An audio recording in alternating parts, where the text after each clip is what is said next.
नमस्कार। आज की वीडियो में हम बात करेंगे साइमन कमीशन के बारे में। साइमन कमीशन भारत में एक चर्चित और विवादित आयोग रहा है। साइमन कमीशन का गठन 1919 के भारत सरकार अधिनियम, जिसे हम मॉन्टेग्यू चेम्सफोर्ड सुधार के नाम से भी जानते हैं, की कार्यप्रणाली की समीक्षा और आगे के संवैधानिक सुधारों का सुझाव देने के लिए किया गया था। 1919 के एक्ट में ही प्रावधान था कि 10 साल बाद एक आयोग स्थिति की जांच करेगा, लेकिन 1929 में ब्रिटेन में आम चुनाव होने के कारण 8 नवंबर 1927 को ही इसके गठन की घोषणा कर दी गई। कमीशन में ब्रिटिश संसद के 7 सदस्य शामिल थे। इनमें हाउस ऑफ कॉमन्स में लिबरल पार्टी के साइमन को अध्यक्ष बनाया गया।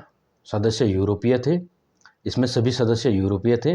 भारत का कोई भी सदस्य शामिल नहीं था। भारत में इसके विरोध का सबसे बड़ा कारण यही था। भारत के नेताओं का कहना था कि जब हमारे देश के लिए कानून बनेंगे तो हमसे पूछे बिना कैसे बनेंगे। सभी दलों ने इसे राष्ट्रीय अपमान माना।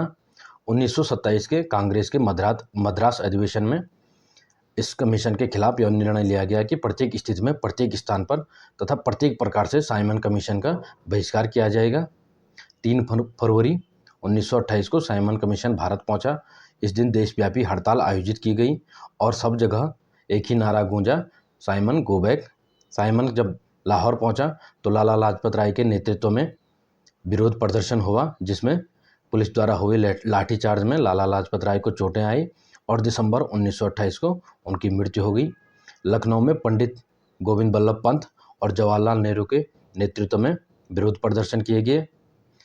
कमीशन ने 27 मई 1930 को अपनी रिपोर्ट प्रकाशित की। यद्यपि आयोग की भारत में कड़ी आलोचना की गई, फिर भी 1935 के भारत सरकार अधिनियम में आयोग की अनेक बातों को स्वीकार किया गया।